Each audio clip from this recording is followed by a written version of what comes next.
যে তাদের নাকি বলতে দেওয়া হয় না। আর কত বলবেন, বলতে বলতে বক হয়ে যাবে। বাইরে কি বললেন ভিডিওতে, অ্যাসেম্বলিতেও বলেছে, কাগজ ছুঁড়েছেন বলেছেন, আমিও ছুঁড়েছি। শুনুন আপনারা কতজন আছেন সংখ্যায়।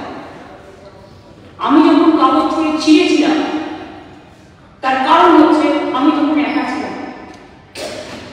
বিজেপি কংগ্রেস সিপিএ একসাথে আমার বিরুদ্ধে আমাকে 7 দিন ধরে নোটিশ দেওয়ার পরেও একটা কথা বলতে দিত না, একটা কোশ্চেন অ্যান্সারে পাঠ নিতে দিত না। 39% ভোট পেয়েও 2004-এ যখন আমি একা হয়ে গিয়েছিলাম আমাকে একটা ভাষণ পর্যন্ত দিতে দেওয়া হতো না।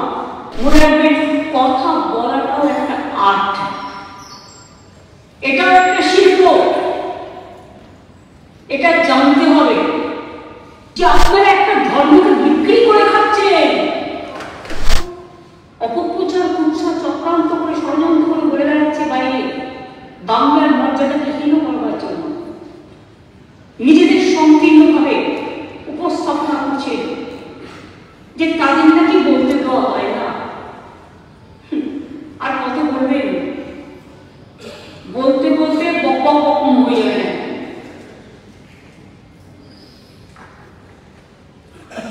এত বকার পরেও, বক মানে আমি কথা বলছি, বকুনি দেওয়া না, কথার অনেক রকম মানে হয় একটা ওয়ার্ডে। বাইরে কি বললেন ভিডিওতে, অ্যাসেম্বলিতেও বলেছে, কাগজ ছুঁড়েছেন বলেছেন, আমিও ছুঁড়েছি। শুনুন আপনারা কতজন আছেন সংখ্যায়। আমি যখন কাগজ ছুঁড়ে ছিঁড়েছিলাম তার কারণ হচ্ছে আমি তখন একা ছিলাম।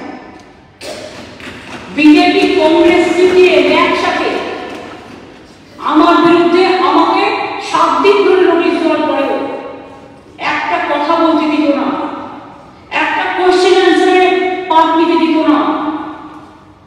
39% ভোট পেয়েও 2004-এ যখন আমি একা হয়ে গিয়েছিলাম আমাকে একটা ভাষণ পর্যন্ত দিতে দেওয়া হতো না, স্পেশাল মেনশন করতে দেওয়া হতো না, পলিং অ্যাটেনশন করতে দেওয়া হতো না, কোশ্চেন জিজ্ঞেস করতে দেওয়া হতো না।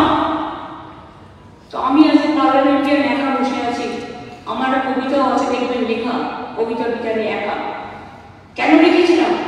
সেদিন আমি উপলব্ধি করেছিলাম যে এদের বারবার রিকোয়েস্ট করে এরা কথা শুনছে না, এরা তো রোজ বলে। আমি নিজে তো কত প্রশ্নের উত্তর দিয়েছি, প্রতিদিন বক্তব্য রাখি। হ্যাঁ, বক্তব্য রাখতে গিয়ে কিছু অসংযত কথাও বলে, কিছু অসংলগ্ন কথাও বলে, যেটা আমরা বলি না, বলা উচিত নয়।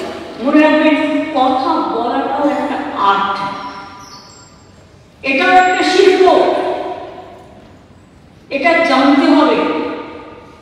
যারা বক্তৃতা দেন, বক্তৃতা দিতে ফ্রিডম অফ স্পিচ মানে এই নয় কাউকে অ্যাটাক করা, কাউকে হেট করা, হেট স্পিচ দেওয়া, কাউকে কমিউনালি প্রভোগ করা, কাউকে ইনস্টিগেট করা, হাউসটাকে ভাগ করে দেওয়া।